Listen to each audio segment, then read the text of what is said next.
गांव से शहर पढ़ने के लिए आए हुए दो नौजवान विजय और आकाश कॉलेज कैंटीन में अपने रहने की जगह के बारे में बात कर रहे थे।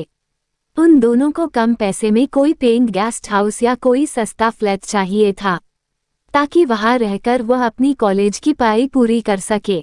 उनके ही पीछे चाय पीते हुए कॉलेज का पियून उनकी बातें सुन रहा था।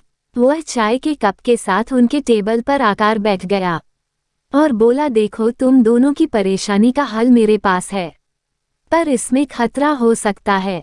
आकाश बोला, कैसा खतरा? हमारी अभी की मुसीबत से ज्यादा कुछ बड़ा नहीं होगा। पियून बोला, ठीक है, तो सुनो। हमारे कॉलेज के पीछे एक बड़ा सा पुराना घर है। उस घर का मालिक बिल्कुल सस्ते दामों पर किराए पर देने के लिए राजी है, पर उस घर के बारे में एक दिक्कत है। वहाँ उस घर में 5 साल पहले हमारे ही कॉलेज की एक लड़की रहती थी, और उसी घर में उसने अपने आप को जलाकर आत्महत्या की थी। मरने के बाद उसके शरीर का अंतिम संस्कार तो हुआ था, पर लोग कहते हैं उसकी रूह आज वहाँ मौजूद है। कई लोगों ने उसे वहाँ रखने का दावा भी किया है। उस घर का मालिक इसी वजह से वो घर किराए पे नहीं चढ़ा पाता। इतने में आकाश और विजय दोनों एक स्वर में बोले, हमें चलेगा। विजय बोला, वैसे भी यह भूत प्रेत कुछ नहीं होता। आकाश बोला, चलो, हमें अभी वहां पर ले चलो। पियून उन्हें उसी वक्त उस घर के मालिक के पास ले गया। घर का मालिक उस भूथा घर से 10 मिनट की दूरी पर एक लकड़ी के मकान में रह रहा था। वह सुबह 10:30 बजे ही वह नशे में था। उसने आकाश और विजय को सिर्फ एक शर्त में घर किराए पर देने का तय किया कि वह दोनों अगर बीच में घर छोड़ के जाना चाहेंगे तो उन्हें उनके पैसे वापस नहीं मिलेंगे। उन दोनों ने बिना सोचे समझे पैसे देकर घर की चाबी ले ली।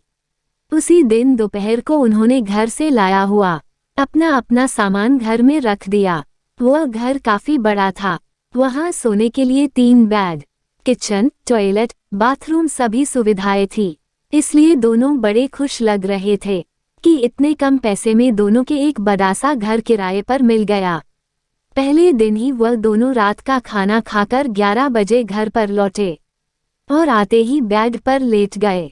वहां एक लाइन में 3 बेड थे। विजय और आकाश बीच में एक बेड खाली छोड़कर सोए थे।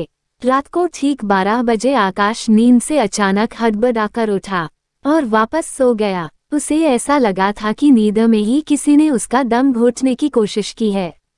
उसके बाद विजय की नींद भी अचानक खुल गई, क्योंकि उसे अचानक इतनी ठंड महसूस हुई थी कि उसके दांत किटकिटने लगे। उसको ये बात बहुत ही अजीब लगी।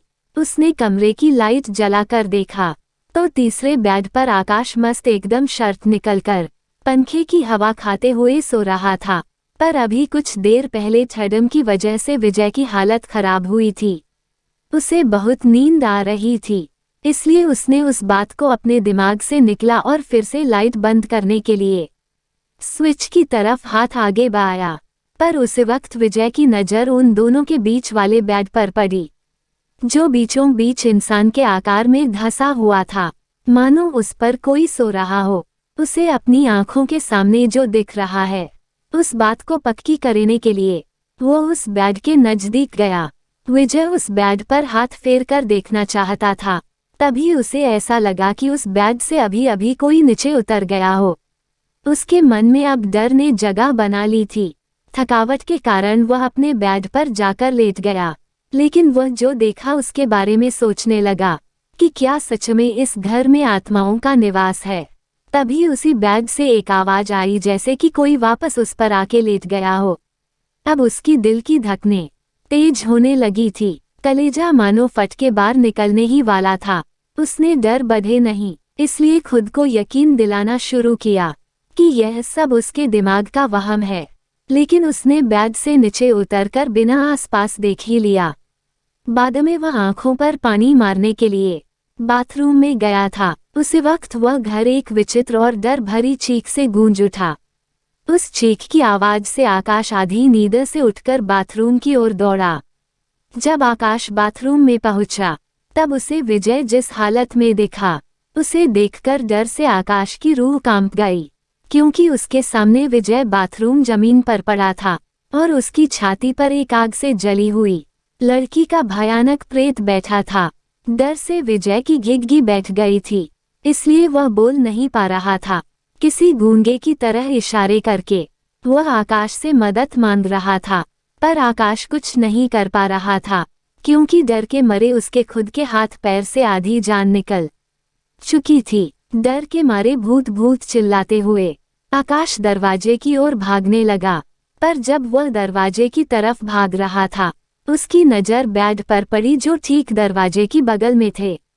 बेड पर नज़र पड़ते ही उसके दरवाजे की तरफ बढ़ते कदम धीरे धीरे रुक गया, क्योंकि जो दृश्य उसे सामने दिख रहा था उस पर उसे यकीन नहीं हो रहा था। लाइट की तेज रोशनी चमक रही थी, पंखा भी तेज चल रहा था। एक बेड पर विजय अपनी छाती पकड़कर पड़ा था और दूसरे बेड पर वह खुद लेटा था, क्योंकि कुछ देर पहले ही उन दोनों की मौत हो चुकी थी और घर में अब बस उन दोनों की रूह उस तीसरी रूह के साथ घूम रही थी। फिर जब उसने बाथरूम की तरफ देखा तो वहां विजय एक लड़की के साथ खड़ा था और अब उन तीनों की रूह अपने अगले शिकार का इंतजार कर रही है। क्या आपको चाहिए कम किराए वाला बड़ा घर जहां भूत प्रेत रहने की अफवाह है? अगर आपको ये कहानी पसंद आई तो प्लीज़ मेरे चैनल को सब्सक्राइब कीजिए। मेरी कहानी सबसे पहले सुनने के लिए बेल आइकन को ऑल पर रखिए। हर दिन एक नई कहानी, तब तक के लिए हर हर महादेव।